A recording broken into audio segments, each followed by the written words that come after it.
Good morning, सलाम अलैकुम, सत श्री अकाल, अहलन व सहलन।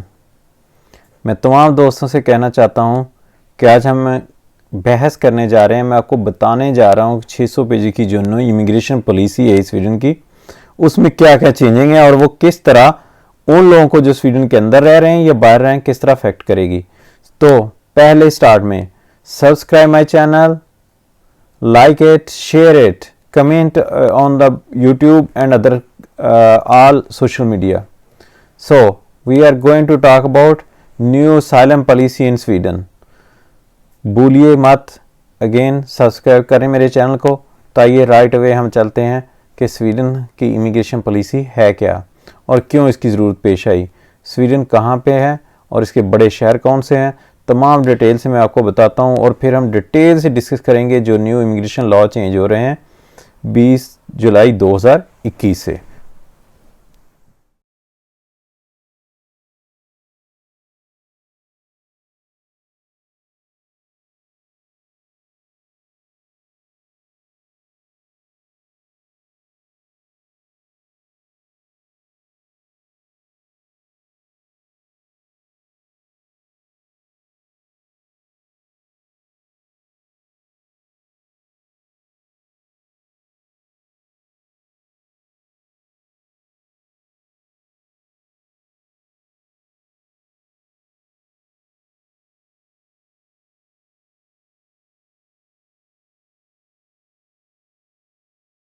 ये वीडियो उन तमाम इमिग्रेंट्स के लिए जो स्वीडन में रह रहे हैं या स्वीडन आना चाहते हैं, उनके लिए स्वीडन की इमिग्रेशन पॉलिसी, स्वीडन की न्यू इमिग्रेशन पॉलिसी है, असाइलम पॉलिसी इसको कह लें, 2021 जुलाई 2021 से नाफिज़ अमल होगी स्वीडन के अंदर।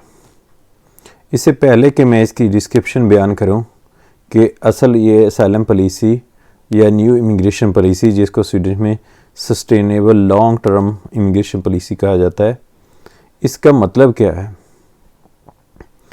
ये पॉलिसी क्यों बनाने की ज़रूरत पेश आई और स्वीडन ने अभी कौन से लॉ इमिग्रेशन को या असाइलम को कर रहे हैं मेंटेन इस वक्त।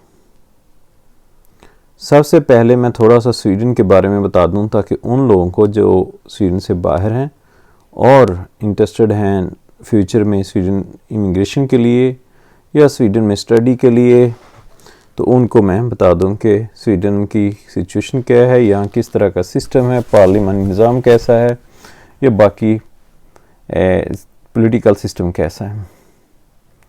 स्वीडन का कैपिटल स्टॉकहोम है और इसके 3 बड़े शहर जिनके मैं बता देता हूँ, गोथनबर्ग और माल्मो है।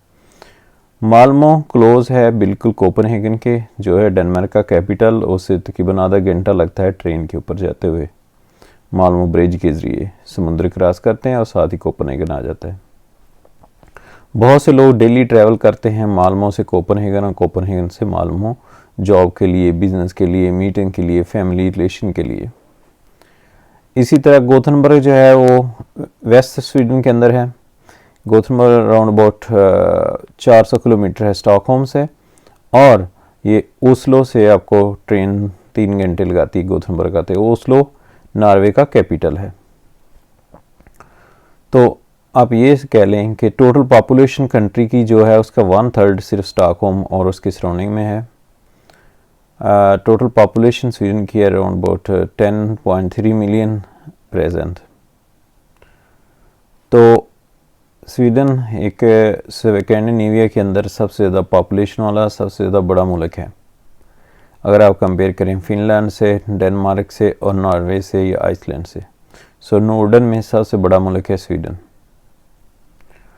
स्वीडन ज़्यादा मशहूर हुआ है, आपने देखा होगा कि कोरोना के दौरान पूरी दुनिया में जब लॉकडाउन लगा हुआ था तो स्वीडिश प्राइम मिनिस्टर ने इनकार कर दिया था कि हम लॉकडाउन नहीं लगाने जा रहे स्वीडन के अंदर। तो स्वीडन के अंदर कोई लॉकडाउन नहीं लगा था इस ड्यूरेशन के अंदर। अब चलते हैं हम इस पॉलिसी की तरफ। इस पॉलिसी का ज़रूरत क्यों पेश आई, क्योंकि स्वीडन में जो प्रेजेंट लॉ चल रहा है ना, उसको कहते हैं तिलफली या टेम्परेरी लॉ, इमिग्रेशन लॉ जो है, और वो ख़त्म हो जाएगा 19 जुलाई 2021 को। उसके बाद अगर न्यू कोई भी लॉ नहीं आता, स्वीडन नहीं बनाता हुआ परमानेंटली इमिग्रेशन के लिए, तो पुराने लॉज बहाल हो जाएंगे। उस पुराने लॉ के मुताबिक बहुत रिलैक्स है रेफ्यूजीज़ को, साइलम सीकर को स्वीडन के अंदर रहना, परमानेंट रेजिडेंस हासिल करना, सिटीज़नशिप हासिल करना।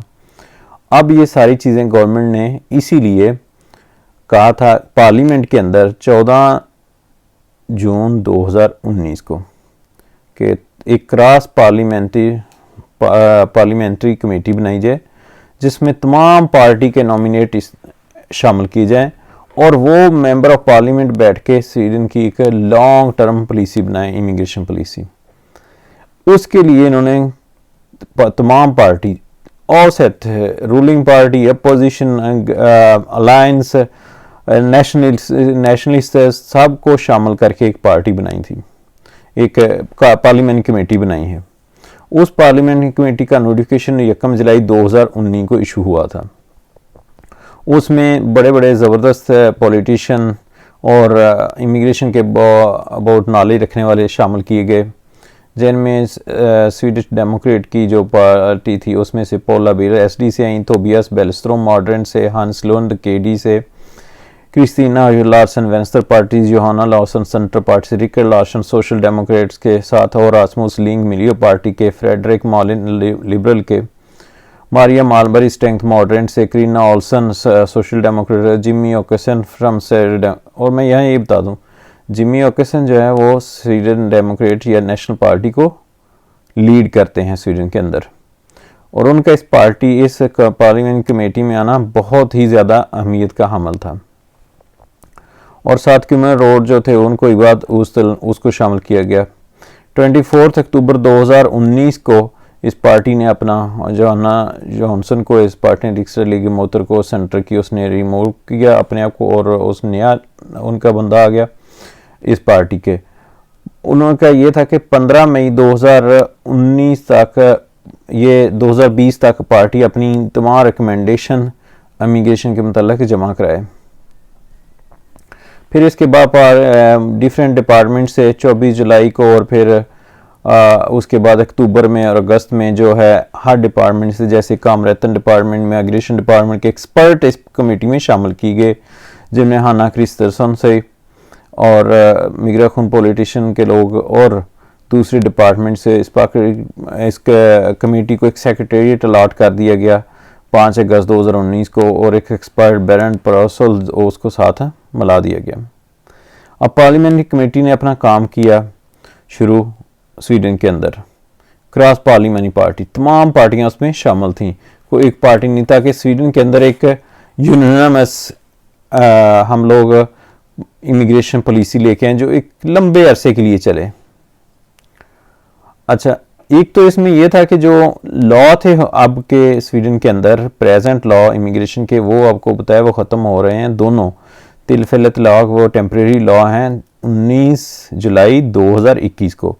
सेकंड जिम्नेजियम लॉ आया था कि 9000 वो अफगानी स्टूडेंट जो यहाँ पढ़ रहे थे कि अगर उनमें से जिम्नेजियम वो मुकम्मल कर लेते हैं कॉलेज इन 3 साल का, तो उनको परमानेंट रेजिडेंस दे दिया जाए और उनकी कोई ना की जाए उनकी इन्वेस्टिगेशन। लेकिन उसके बाद फिर कोर्ट ने फैसला कर दिया कि स्वीडन के अंदर आपको पता है कॉलेज एजुकेशन के लिए बाहर से अलाउ नहीं करते किसी आने को, किसी भी वीज़ा नहीं देते, और क्योंकि एजुकेशन है वो है स्वीडिश लैंग्वेज में, और उसके लिए वर्क परमिट भी नहीं होता है इशू बाहर से किसी को जिसकी जिम्नेजियम एजुकेशन हो। लेकिन कोर्ट ने ये फैसला कर दिया था कि अगर ये जो 9000 स्टूडेंट इनमें से अगर किसी को जॉब मिल जाती है अफगानियों को, तो इनको हम लोग अफगानिस्तान के जितने लोग हैं तो इनको हम लोग वर्क परमिट इशू कर सकते हैं, ये कोर्ट ने फैसला दिया था। तो ये थोड़ा सा रिलैक्सेशन थी, थोड़ा सा, कुछ उनमें से ज़्यादातर स्टूडेंट को जॉब मिल गई जिम्नेजियम करते हुए और उनको काम मिल गया, और उनको अभी जो जिम्नेजियम लॉ अभी ख़त्म हो रहा है अगले साल से, तो ये कह लें कि टेम्परेरी लॉ जब ख़त्म होंगे तो उसके ज़रिए उसके रिमूव करेगा ये न्यू लॉ जो अभी नई इमिग्रेशन पॉलिसी है 20 जुलाई 2021 से, नेक्स्ट डे से जब टेम्परेरी लॉ फिनिश हो जाएंगे। तो इसके लिए पार्लियामेंट कमेटी ने जो बड़ा तफसीली तौर पे स्टडी किया है तमाम जो इमिग्रेशन पॉलिसीज़ हैं डेनमार्क की, नॉर्वे की, ऑस्ट्रिया की, फ्रांस की, जर्मनी की, और उसमें सारा रेफरेंस दिए हैं एक ही मुल्क का कि वो परमानेंट रेजिडेंस कैसे देते हैं, टेम्परेरी रेजिडेंस कैसे देते हैं, वर्क परमिट कैसे इशू करते हैं, कितने बालों के बाद परमानेंट करते हैं और उनकी रिक्वायरमेंट क्या है क्या, और फैमिली रीयूनिफिकेशन का इसमें बड़ी डिटेल से उन्होंने दूसरे मुल्कों को कंपेयर किया। फिर कॉन्सिक्वेंस एनालिसिस में शामिल किए तमाम जीरो से लेके कम्यून से लेके म्यूनिसिपैलिटी से लेके प्रोविंशियल गवर्नमेंट और फिर फेडरल गवर्नमेंट डिफरेंट रीजन्स के जितने प्रोविंस हैं कि उनके हर डिपार्टमेंट की तरफ से इन्होंने फीडबैक लेके फिर इस पे काम किया और बहुत ही मुफस्सल तकरीबन 600 पेज पे इन्होंने ये लिखी है रिपोर्ट। इसको SOU 2020 और :54 कहते हैं। अगर आपने इसकी कॉपी लेनी है तो आपको नोर्डिक ज्यूरिस के कंपनी उससे मिल जाएगी या स्टेट सेक्रेटरी पब्लिक सेक्रेटरी से ले सकते हैं। इसके अलावा 2-3 कंपनी ने प्रिंट भी किया, आप उनसे भी परचेज कर सकते हैं। तो बहुत ही कंप्रीहेंसिव डिटेल के साथ स्वीडन की इमिग्रेशन पॉलिसी नई बनाई गई है जो इम्प्लीमेंट हो जाएगी 2021 के 20 जुलाई को। 20 जुलाई 2021 को नई इमिग्रेशन पॉलिसी स्वीडन में इम्प्लीमेंट हो जाएगी। ये किस किस को अफेक्ट करेगी और कैसे करेगी? पहला, असाइलम सीकर्स, प्रोटेक्शन के लोग जिनको प्रोटेक्शन चाहिए स्वीडन के अंदर। Number 3, work permit.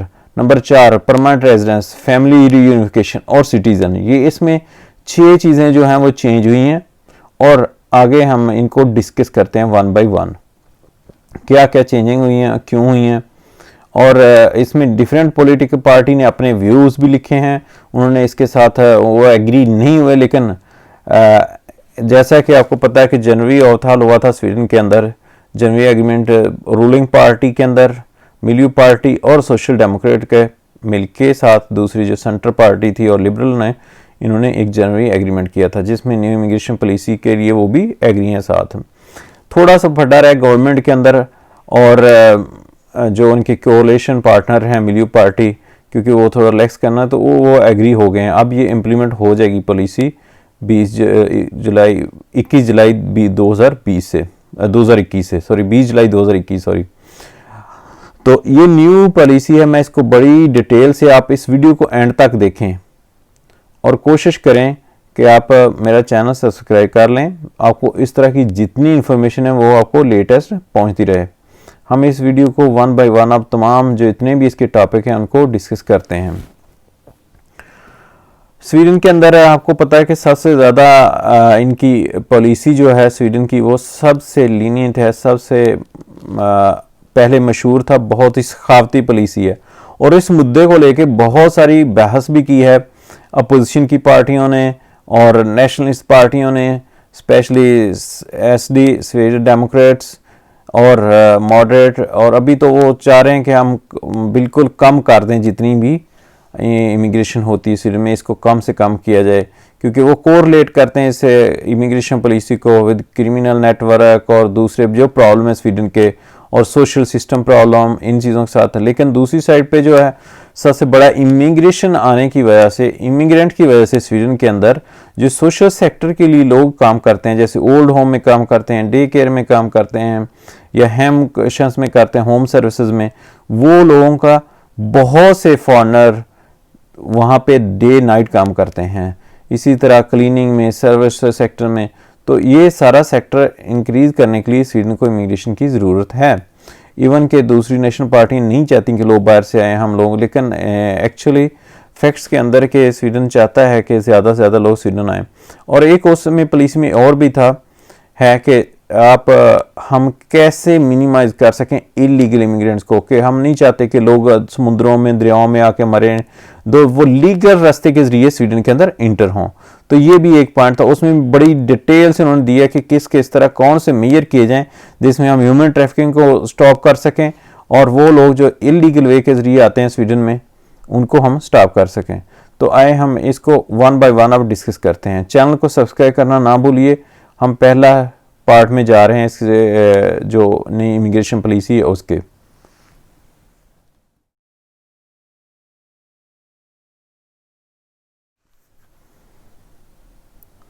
स्वीडन की न्यू इमिग्रेशन पॉलिसी के अंदर कौन कौन से इन्होंने इंटरनेशनल लेवल पे किस किस को एग्रीमेंट को रखा है। सबसे पहले इन्होंने कोशिश की है जो इमिग्रेशन पॉलिसी बड़ी डिटेल से, जैसे मैंने आपको बताया, इन्होंने फॉलो किया है नेबर कंट्रीज़ की पॉलिसी को, यूरोपियन पॉलिसी को, Denmark, Finland, Iceland, Norway, Iceland even, और फिर जर्मनी की, फ्रांस की, इन सब मुल्कों की पॉलिसी को इन्होंने बड़ी डिटेल से, ऑस्ट्रिया की इमिग्रेशन पॉलिसी को, और इवन स्मॉल कंट्री की स्लोवाकिया और दूसरी को भी स्टडी किया है अपनी एक लॉन्ग टर्म पॉलिसी बनाने के लिए। साथ में अगर ये इनके साथ तो इन्होंने फॉलो आल्सो उन चीज़ों को भी किया जिन पे स्वीडन ने एग्रीमेंट किए हुए हैं और स्वीडन फॉलो करता है कि एज ए डेमोक्रेटिक कंट्री। जैसे सबसे पहले इंटरनेशनल राइट हैं, जो लोगों के राइट्स हैं, इंटरनेशनल राइट्स, उसको इसके अंदर फॉलो किया गया है। जिनेवा कन्वेंशन को फॉलो किया गया है, न्यूयॉर्क प्रोटोकॉल को फॉलो किया गया है, यूनाइटेड नेशन की रेगुलेशन को फॉलो किया गया है और चाइल्ड कन्वेंशन को रखा गया है। फिर उसके अलावा इन्होंने यूरोपा कन्वेंशन, जिसको यूरोप कन्वेंशन कहते हैं, और यूरोप के डायरेक्टिव जो हैं ह्यूमन बीइंग के, उसके, और प्रोटेक्शन डायरेक्टिव हैं जो ईयू के, उसको, उसके बाद जो है स्वीडिश का इमिग्रेशन लॉ है, जो उसमें जितनी चेंजें आई हैं 1980 में, फिर 97 में, फिर 2008 में, और 2014 में, 2015 में और 2016 में, उन सब को, और फिर तेलफेले जो इस वक्त टेम्पररी लॉ है उसको साथ में, ये तमाम कंप्लीट डिस्क्रिप्शन के बाद, तमाम डिटेल स्टडी के बाद इन्होंने ये अपनी नई पॉलिसी बनाई है। सबसे पहले जो इसमें है वो नंबर, हम इसको शॉर्ट करते हैं 6 चीज़ों में, 7 चीज़ों में रखते हैं, मैं आपको लेकिन डिटेल से बताता हूँ कि है क्या। इमिग्रेशन, जैसे मैंने आपको बताया, स्वीडन चाहता है कि लीगली लोग स्वीडन के अंदर आएँ, और उसके लिए अब तक ये था कि जैसे पिछली दफ़ा 2015 में बहुत सारे सीरियन लोग आए थे इमिग्रेंट, जब वार थी सीरिया में, तो जो ऐसे यूरोप में फ्लड आए थे लोगों को बहुत ज़्यादा, तो उस वक्त जो लोग आए थे इसके अंदर उनको परमानेंट रेजिडेंस पुराने लॉ के मुताबिक डायरेक्टली मिल रहा था। बहुत से लोग जो असylum अप्लाई करते थे स्वीडन के अंदर उनको परमानेंट रेजिडेंस मिल जाता था। लेकिन इस पॉलिसी में जो सबसे बड़ी चेंजिंग इन्होंने की है कि आइंदा किसी को परमानेंट रेजिडेंस स्वीडन के अंदर नहीं दिया जाएगा।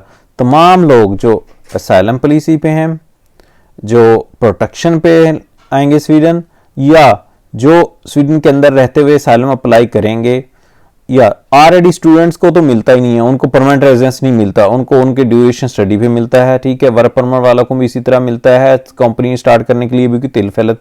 जो स्टूडेंट थे, सेल्फ एम्प्लॉयड थे, या बिजनेस वीज़ा वाले या वर्क परमिट वाले, उनको तो ऑलरेडी टेम्परेरी मिलता था। लेकिन जो प्रोटेक्शन के लोग होते थे, जिनको एज ए खीद उसको कहते हैं स्वीडन के अंदर के, जिसको प्रोटेक्शन की जरूरत है, उनको परमानेंट रेजिडेंस दे दिया जाता। लेकिन अब ये पॉलिसी चेंज कर दी स्वीडिश गवर्नमेंट ने, आइंदा किसी को भी स्वीडन के अंदर परमानेंट रेजिडेंस डायरेक्ट नहीं दिया जाएगा। पहले इवन के फैमिली रीयूनिफिकेशन पे भी होता था कि अगर आपकी सैलरी मेंटेनेंस होती तो आपके जो स्पाउस है, आप नेशनल हैं इधर के या आपको, तो उसमें कुछ माइनर परसेंटेज पे वो परमानेंट रेजिडेंस डायरेक्ट दे देते थे आपके स्पाउस को या वाइफ को, लेकिन आपके हस्बैंड या वाइफ दोनों को। लेकिन अब ऐसा नहीं होगा, आइंदा किसी को भी परमानेंट रेजिडेंस स्वीडन इशू नहीं करेगा डे 1 से। लेकिन उन लोगों को परमानेंट रेजिडेंस देगा जिन स्वीडन इंटरनेशनल कोटा के मुताबिक जो लोगों को लेके आएगा ह्यूमैनिटी बेसिस पे ऊपर, सिर्फ उन लोगों को जिनको स्वीडन ऑलरेडी एक्सेप्ट कर चुका होगा और गवर्नमेंट ऑफ FN कन्वेंशन के जरिए उनको लेके आएगी जो उन्होंने एग्रीमेंट किए हैं या अपने EU कोटा से। लेकिन जो लोग भी आइंदा स्वीडन के अंदर कोई भी रीज़न हो, यहाँ वो असylum अप्लाई करेंगे, प्रोटेक्शन के लिए एप्लीकेशन देंगे, या किसी तरह भी किसी को आइंदा परमानेंट रेजिडेंस नहीं दिया जाएगा। ये पहली तब्दीली है कि आइंदा किसी को भी प्रोटेक्शन के ऊपर या फैमिली यूनिफिकेशन पे परमानेंट रेजिडेंस नहीं दिया जाएगा। कितनी देर का वीज़ा इशू किया जाएगा, और आपकी एप्लीकेशन अप्रूव हो जाती है असylum की, आपकी प्रोटेक्शन की स्वीडन के अंदर, या आपकी फैमिली यूनिफिकेशन की, तो आपको मैक्सिमम जो पहला वीज़ा वो मिलेगा 13 मंथ का, 13 महीने का, और 13 महीने का वीज़ा मिलेगा आपको असylum वालों को। और उसके बाद आप एक्सटेंशन अप्लाई करेंगे, और एक्सटेंशन अप्लाई करने के बाद आपको 2 साल का वीज़ा मिलेगा। तो टोटल आप कह लें 2 साल 24 महीने प्लस 13 महीने, ये डाल के आपको टोटल 37 मंथ के बाद आपको परमानेंट रेजिडेंस दी जाएगी, ठीक है। तमाम असylum वालों को या दूसरे वो लोग जो स्वीडन के अंदर रह रहे हैं प्रोटेक्शन पे, या किसी भी तरह जो टेम्परेरी या फैमिली रीयूनिफिकेशन के लिए, सबके लिए एक ही तरीका है कि उनको आइंदा पहला रेजिडेंस परमिट 13 मंथ का इशू होगा, फिर 2 साल का, और उसके बाद उनको 37 महीनों का कंप्लीट होने के बाद जब वो अप्लाई करेंगे तो उनका राइट है। अच्छा, जो इसमें 2 चीज़ें मैं बता दूं, जो पहला 13 मंथ का है उसको वो मिलना ही मिलना है। दूसरा जो 2 साल की एक्सटेंशन है वो कम भी मिल सकती है, साल की भी आपको मिल सकती है मिनिमम, और 6 माह की मिल सकती है, 8 माह की मिल सकती है। वो आपकी एप्लीकेशन को डिसाइड करेगा आपका केस ऑफिसर, और उसको आप चैलेंज नहीं कर सकते, उसको आप ओवर क्लॉक नहीं कर सकते मुझे जी कम पीरियड का क्यों दिया गया। लेकिन जब आप 37 महीने गुजार चुके होंगे तो अगर आपको परमानेंट रेजिडेंस नहीं मिलता, उसको एक्सटेंशन दे दी जाती है 1 साल की या 6 महीने की, तो उसको आपका राइट है कि परमानेंट रेजिडेंस को आप चैलेंज कर सकें। ये पहला लॉ है, चेंजिंग आ गई। सेकंड चेंज क्या है कि आइंदा जो स्टूडेंट है, यहाँ पे जिन लोगों के पास टेम्परेरी रेजिडेंस होगा स्वीडन के अंदर, अगर विद इन 3 मंथ जो लोग असाइलम पे हैं या प्रोटेक्शन पे हैं, विद इन 3 मंथ वो अपने स्पाउस वीज़ा के लिए या फैमिली यूनिफिकेशन के लिए, फैमिली ऑथरफ्रेनिंग के लिए बाहर से अप्लाई करते हैं विद इन 3 मंथ, तो उनको मेंटेनेंस नहीं दिखानी पड़ेगी। मेंटेनेंस मीन कि उनको ये नहीं दिखाना पड़ेगा मेरे पास जॉब है या मेरे पास इनकम है या मेरे पास कंपनी है अपनी मैं रन कर रहा हूँ, मेरे पास अमाउंट है जो मैं अपने आप को मेंटेन कर सकता हूँ या अपने लिविंग को कमिंग स्पोज को। तो अगर 3 महीने के बाद वो करते हैं तो उनको वो मेंटेनेंस दिखाना पड़ेगा, बेशक वो असाइलम पे हों या प्रोटेक्शन पे हों। लेकिन इसमें एक्सपेक्शन है, बच्चों को, जो बच्चे इधर पैदा होते हैं, ये छोटे बच्चे अगर अपने पेरेंट्स के लिए अप्लाई करते हैं तो उनको मेंटेनेंस, या किसी भी तरह आप इस एज में है जिसमें पेंशन होल्डर है तो उनके लिए मेंटेनेंस जब आप असाइलम पे हों या आप प्रोटेक्शन पे हों और आपको 13 महीने का पहला वीज़ा मिला है तो उनके लिए ज़रूरी नहीं है कि वो फैमिली यूनिफिकेशन के लिए मेंटेनेंस लेवल अचीव करें। लेकिन अगर बाकी लोगों ने 3 महीने के बाद अप्लाई किया है, किसी को असाइलम मिल गई है, तो उसको अपना पहले 13 महीने के वीज़े के अंदर वो 3 महीने के बाद अप्लाई करता है तो उसे मेंटेनेंस शो करना पड़ेगा या आपके लिविंग एक्सपेंसेस शो करना पड़ेंगे कि मेरे पास जॉब है, मेरे पास कंपनी है या मेरे को और कोई भी सोर्स ऑफ इनकम आपको दिखाना होगा, घर दिखाना होगा, ये चीज़ें सारी। ये तो हो गए असाइलम और प्रोटेक्शन वालों के कि उनको आइंदा पहला वीज़ा जो है वो 13 महीने का मिलेगा, उसके बाद एक्सटेंशन होगी 37 माह के बाद 3 ईयर एंड हाफ वो इस काबिल होंगे कि वो परमानेंट रेजिडेंस अप्लाई कर सकें। अब परमानेंट रेजिडेंस के लिए हम लेटर डिस्कस करते हैं कि उसमें क्या क्या चेंजिंग आ गई हैं, और वो परमानेंट रेजिडेंस की चेंजिंग सबके लिए, लेकिन हम उसको बाद में। अच्छा, इसमें एक और है, जब आपको पहला 13 मंथ का वीज़ा प्रोटेक्शन वीज़ा मिल जाएगा, आइंदा आपके पास टेम्परेरी रेजिडेंस परमिट होगा, तो आपको जो पहले CSN यहाँ पे मिलता है ना, स्टडी मेडल, उसमें एक चेंजिंग ये कह लें कि ये 21 जुलाई 2020 से 20 जुलाई 2021 से कि आपको जो है CSN आपको स्टडी मेडल देना शुरू कर देगा। पहले आज तक ये है कि जब आप परमानेंट होते हैं तो फिर आपका राइट होता है कि आप CSN ले सकें, लेकिन आइंदा उन्होंने ये कह दिया कि स्टडी करने के लिए जो लोग इंटरेस्टेड होंगे उनको CSN टेम्परेरी रेजिडेंस परमिट पे दे दीजिएगा। ये बहुत बड़ी चेंज है, बहुत बड़ी, कि आप अगर स्टडी करना चाहते हैं और आपके एक्सपेंसेस जो है वो CSN उठाएगा तो और आपको इससे अच्छी अपॉर्चुनिटी नहीं मिलेगी कहीं भी। तो आप प्रोटेक्शन पे हैं या आप असाइलम पे, आपकी असाइलम अप्रूव हो जाती है, आपको 13 महीने का वीज़ा मिल गया, तो आपको राइट है कि आप अपनी फैमिली यूनिफिकेशन के लिए बाहर किसी को बुला सकें। पहले वो परमानेंट वालों का था, लेकिन अब आपको वो राइट मिल गया है कि आप भी कर सकते हैं, इवन असाइलम पे हों या प्रोटेक्शन के ऊपर भी। तो आप बाहर से अपने फैमिली, लेकिन आपको मेंटेनेंस शो करनी होगी, लिविंग एक्सपेंसेस शो करना होंगे, और टर्म एंड कंडीशन और भी हैं जो आपको घर की है, जैसे ये है मेंटेनेंस की है, आपके लिविंग एक्सपेंसेस। और पहले इसमें एक और चेंजिंग कर दी है कि जो लिविंग एक्सपेंसेस या आपके मेंटेनेंस बजट था वो सिर्फ आपके लिए था कि आप अपने आप को सपोर्ट कर सकें, तो आप अपनी स्पाउस को या अपने डिपेंडेंट को, बच्चों को बुला सकते हैं। अब इन्होंने कह दिया कि आपको जितने भी लोगों को आप बुलाएंगे ना साथ आपकी फैमिली यूनिफिकेशन के लिए, सब के लिए मेंटेनेंस, सब के लिए लिविंग एक्सपेंसेस आपको शो करने होंगे कि आपकी सैलरी, फॉर एग्जाम्पल आपकी सैलरी अप्रूव हो गया, आपको 13 महीने का वीज़ा मिल गया, ठीक है, और अब 3 महीने के बाद आप पाकिस्तान से, इंडिया से, बांग्लादेश से या अरब मतलब किसी से भी अपने स्पाउस को, बच्चों को साथ मिलाना चाहते हैं यहाँ पे स्वीडन के अंदर, तो आपको आपके लिविंग एक्सपेंसेस 8,300 प्लस 5,300 आपकी मिसेज के लिए, पर बच्चे के लिए 2,650, अगर बच्चा 6 साल से ऊपर है तो 3,050 करोड़। तो ये टोटल जमा करके आपकी सैलरी बनी चाहिए। इस तरह स्वीडन ने प्लान किया मिनिमाइज करने का इमिग्रेशन को और रूल्स को, कि जब आपकी वो नहीं होगी तो आपको माइग्रेशन बोर्ड आइंदा फैमिली यूनिफिकेशन के लिए वीज़ा भी नहीं देगा। फिर उसी तरह आपको अगर असाइलम की सेफ्ट भी होगी और आप बच्चों को लाना चाहते हैं यहाँ पर, अपनी फैमिली को बुलाना चाहते हैं, यूनिफिकेशन करना चाहते हैं, तो आपको घर भी उतने बड़े साइज का रखाना चाहिए। स्टैंडर्ड क्या रखा है इन्होंने स्टैंडर्ड ये रखा है घर के लिए, साइलम वालों के लिए, जो भी अपनी फैमिली यूनिफिकेशन या प्रोटेक्शन के लोग हैं कि वो इधर आते हैं, अगर वो टेम्परेरी वो किसी को बुलाना चाहते हैं, फैमिली यूनिफिकेशन करना चाहते हैं, तो उनको कितना बड़ा घर होना चाहिए। अगर एक मेल और फीमेल, उनके लिए, मर्द और बीवी के लिए एक कहते हैं एक कमरा लिविंग रूम और एक किचन काफ़ी है। लेकिन अगर आपके बच्चे हैं तो आपका 2 साल से नीचे का बच्चा आपके साथ एडजस्ट हो सकता है उसी घर में, लेकिन उसके बाद तकरीबन हर बच्चे के लिए जो है ना वो कमरा होना चाहिए एक एक, जितने बच्चे 6 साल से ऊपर होंगे। तो आइंदा इस तरह स्वीडन अपनी मिनिमाइज करेगा अपनी पॉलिसी को। इवन लॉ इतने स्ट्रिक्ट नहीं, लेकिन जो आपका मेंटेनेंस, इसका मतलब गवर्नमेंट का ये कि लोग सारे काम करें, जॉब ढूंढे, अपना वर्क स्टार्ट करें, बिजनेस करें, ताकि वो अपनी अपनी फैमिली को, अगर उनको यहाँ चांस मिलता है, कोई बंदा घर पे ना बैठे, सब लोग काम करें ताकि अपनी फैमिली को सपोर्ट करें। और पहले ये डोला था कि आप सिर्फ अपने आप को सपोर्ट कर सकें अगर आपने बाहर से, लेकिन अब आपने रिस्पॉन्सिबल होना है उनके एक्सपेंसेस के, अपने एक्सपेंसेस के और अपने घर के हर चीज का।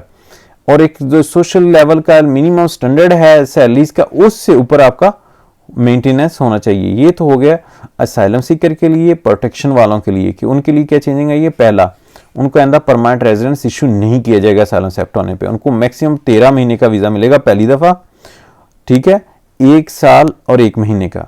उसके बाद उनकी एक्सटेंशन होगी, एक्सटेंशन 2 साल होगी, और 37 महीने के बाद वो इस काबिल होंगे वो जाके परमानेंट रेजिडेंस अप्लाई कर सकें, दोनों प्रोटेक्शन वाले और वो। लेकिन स्वीडन का जो कोटा है, जो कोटा से लेके स्वीडन आएगा FN से या यूएन से या EU कोटा के मुताबिक जो लोग, उनको डायरेक्ट परमानेंट रेजिडेंस मिलेगा, लेकिन वो लोग ऑलरेडी स्टैब्लिश होंगे। अच्छा, आगे है कि ये जाएंगे लोग कहाँ, इनको कहाँ रखेंगे। कम्यून्स, बहुत सारे कम्यून्स ने ऑलरेडी गवर्नमेंट को सबमिट की कि हमें इतने इतने लोग और चाहिए हमारी कम्युनिटी में, पॉपुलेशन हम एडजस्ट कर सकते हैं, इंटीग्रेट कर सकते हैं।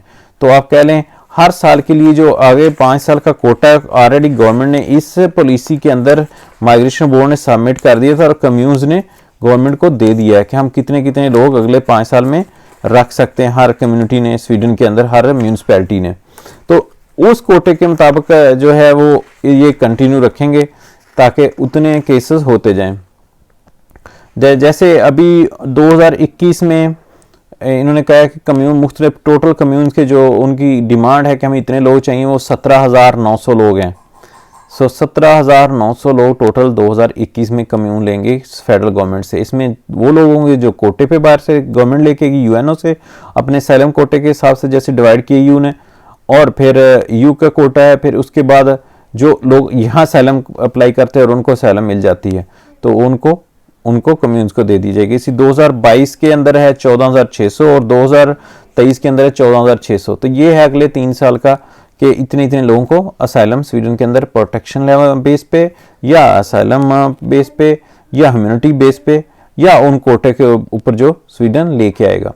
और उनको पहला रूल है कि उनको 13 महीने का वीज़ा मिलेगा, उससे ज़्यादा वीज़ा नहीं मिलेगा। 13 महीना वीज़ा मिलने के बाद उनको 2 साल की एक्सटेंशन मिलेगी, फिर 37 माह के बाद वो अप्लाई कर सकेंगे अपने परमानेंट रेजिडेंस के लिए। लेकिन परमानेंट रेजिडेंस के लिए डिफरेंट कंडीशन एप्लीकेबल होंगी, जो मैं लेटर जब जाऊंगा परमानेंट रेजिडेंस के चैप्टर में तो डिस्कस करूंगा कि क्या होंगी। फिर उनको CSN का राइट मिल जाएगा, जैसे उनको वीज़ा मिलता है, वो पहले नहीं था। फिर जैसे ही वो उनको इधर 13 महीने का वीज़ा मिलता है, उनको ये राइट मिल गया कि वो अपनी फैमिली को रीयूनिफिकेशन कर सकें अगर उनके पास वो मेंटेनेंस है। लेकिन चिल्ड्रन और ओल्ड एज जो लोग हैं, पेंशन लोग हैं, वो इस एप्लीकेशन अगर उनको असाइलम मिलती है तो वो इससे मुबर्रा हैं, उनको ये शो नहीं करने पड़ेंगे एक्सपेंसेस। थर्ड वन, सिटीजनशिप में थोड़ा सी चेंजिंग की है। एंड कोई भी वो बच्चा जो स्वीडन के अंदर पैदा होता है स्टेटलेस है, और स्टेटलेस उसके किसी कंट्री के पास पासपोर्ट नहीं है, वो रेफ्यूजीज है। वो बच्चा जो स्टेटलेस है, रेफ्यूजी है, उसके पास पासपोर्ट नहीं है किसी कंट्री का, और उसको स्वीडन की नेशनैलिटी दे दी जाएगी अगर वो 5 साल तक स्वीडन के अंदर रहता है। 10 साल के अंदर वो उसको स्वीडिश नेशनैलिटी दे दी जाएगी। पहले ऐसा नहीं है। एंड जो भी बच्चा स्वीडन के अंदर पैदा होता है अगर वो स्टेटलेस है तो उसको स्वीडिश की नेशनैलिटी दे दी जाएगी। ये एक ही चेंज है। तो हम पहला चैप्टर मुकम्मल कर चुके हैं जिसमें असाइलम सीकर और प्रोटेक्शन के लोग और कोटा के लोग, उनके लिए जो चेंजिंग आई हैं स्वीडन के अंदर।